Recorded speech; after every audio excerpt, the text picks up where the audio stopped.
हमने आशा के मारलो हम तो दुख के कारण जगह जगह हमरा बेटा के खून कको इधर दुनिया में हमरा एगो बेटा चला अब केकरा ले कम रहब हमरा बेटा के खून कको तू आ भाना बतिया बेचा महारानी जी आला जाना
हमार बेटा कौन है गलती के को इस सोना सनक बेटा के तू गर्दन काट के खून पिए छला अमानी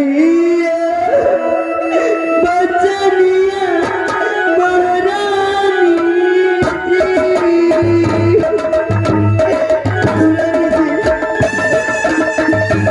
बेटा के कुछ नहीं किया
के मारल छोटा बच्चा के औरत के दिल कोमल से महारानी जी मैं जंगल में स्वामीनाथ के कारण जंगले जंगल भटक रहा थी आके पुत्र के देख के हमरा दया लगे आके पुत्र के देख के हम अपना बेटा के याद किया महारानी जी हमार बेटा याद यार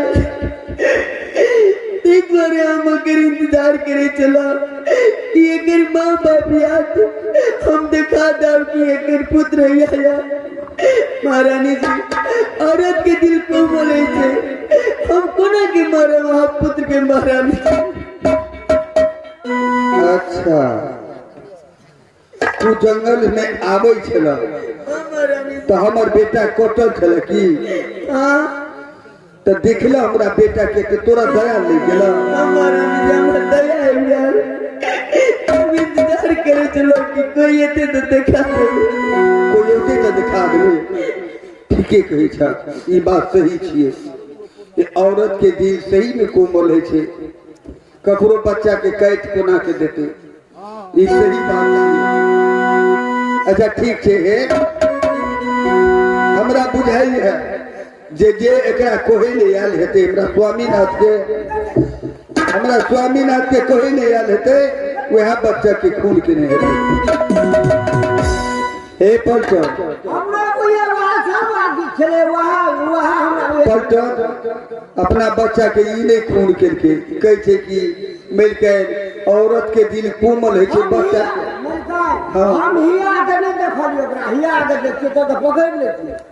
नहीं, अपना बच्चा के खून के लकुए है जे कोई नहीं आल छले, वह के नहीं हाथ कर नाम लगा देलक। हाँ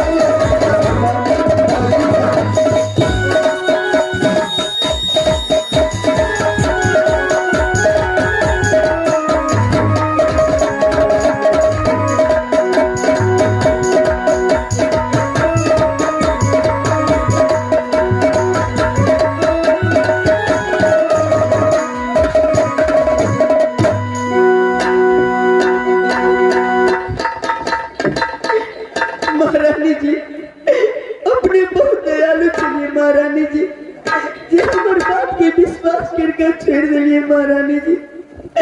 अजगे जगे नाम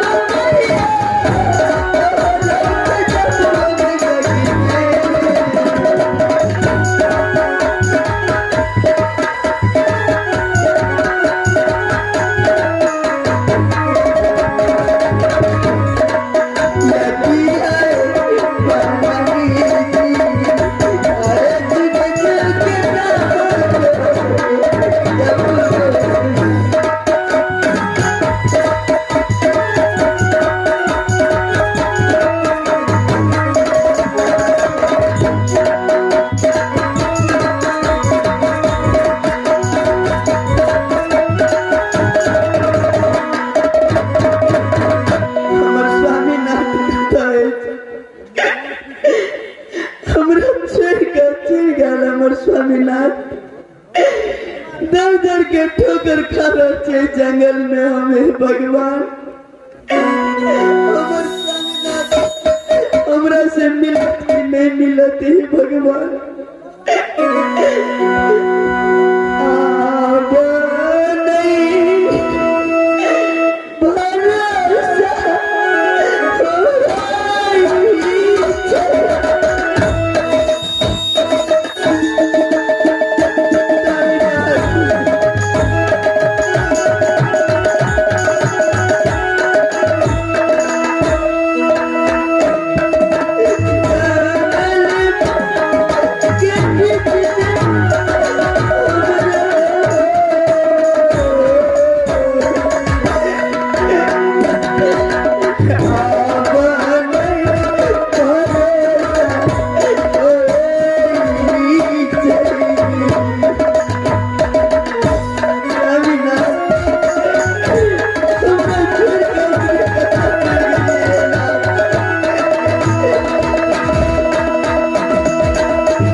हमरा से जरूर आए खुद बचिए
कहीं शिकार नहीं मिलता।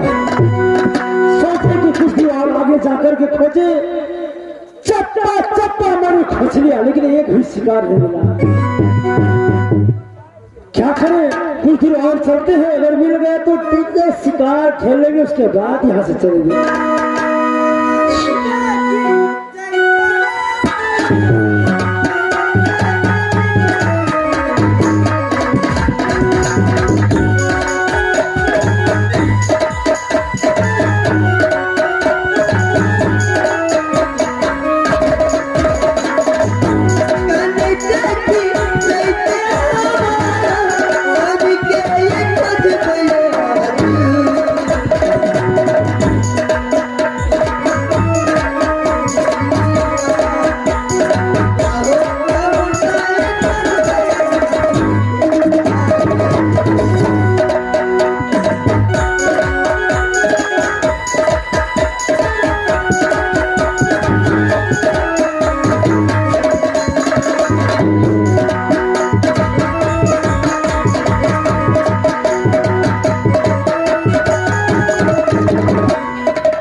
के पता दिख रहा कथा मिलत हमर नाथ भगवान कोना जिए भाई एक गंगोर जंगल में कथा चाहबो में भगवान। मुझे मालूम हुआ और मैं देख रहा हूँ कि यही शिकार है, बहुत अच्छा है, तो गए मैं इससे शिकार खेलूंगा।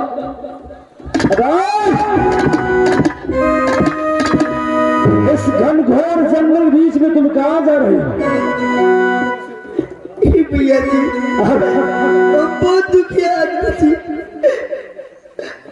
जंगल में हम दर दर के ठोकर। ये बताओ तुम्हारे इस जंगल में तुम किस लिए आई हो? ए भैया जी दुख की बात अपने पिछड़ा जी पर स्वामीनाथ के क्रोध के कारण जंगल जंगल भटक रहे जी भैया जी। इस जंगल को मैंने ठिका लिया है, फिर तुम कहां से इस बीच में आ गई? भैया जी हमरा छोड़ दिए भैया जी, हमरा जा दिया।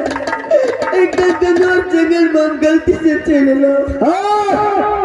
कितना पक्षी है बिना मेरे ऑर्डर से पूर्व से पश्चिम और पश्चिम से पूर्व रह सकते, लेकिन तुम कहां से बीच में आई हो? मेरे बिना मेरे पूछे हुए मैं तुम्हें नहीं छोड़ूंगा। सबको मालूम है मैं शराबी नहीं, सबको मालूम है मैं शराबी नहीं, मैं क्या पिलाऊं तो मैं क्या करूं?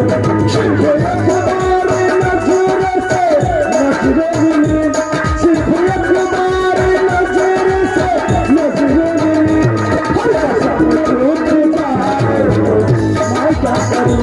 हर कसम टूट जाए तो मैं क्या करूं?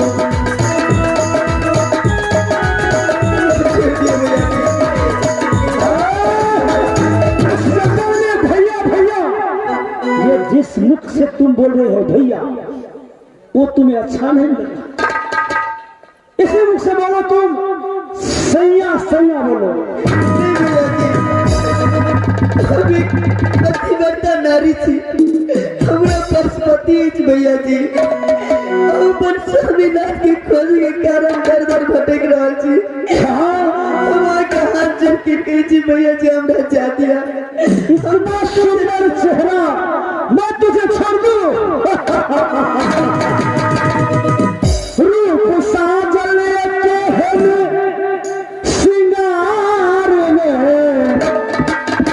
रूप साजल के है श्रृंगार में, तो सुंदर से लाखों हजार में, सुंदर से लाखों हजार में, रूप साजल के श्रृंगार में, रूप साजल श्रृंगार में, सुंदर से लाखों हजार। और मुझसे शादी करो, शादी करो, इसलिए हमें नहीं तो तलवार फंसूंगा।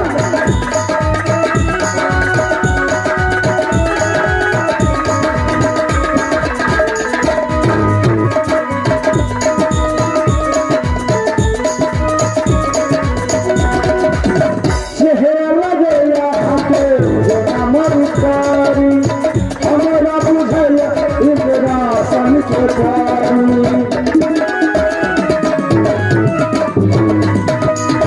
चेहरा गया के हमर कारी, हमरा बुझल इंदिरा सन के कारी।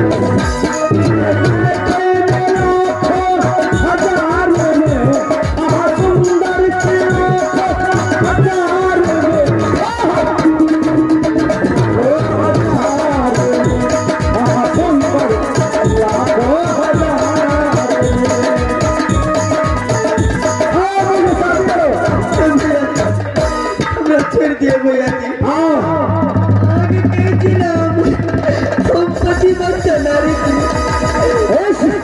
जंगल का रानी बनाऊंगा।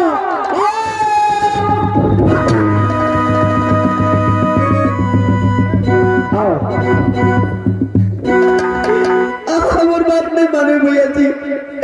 हम आगे बार बार कह रहे थे कि हम एक पतिव्रता नारी थी। हमरा छोड़ दिया। आगे विश्वास नहीं बढ़ रहा है। हमरा पास पति है। विश्वास? हमरा छोड़ दिए भैया जी। विश्वास क्या चीज का?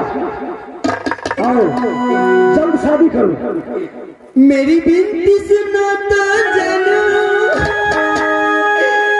मेरी बिनती सुनो तो मानो, तू है तू जग में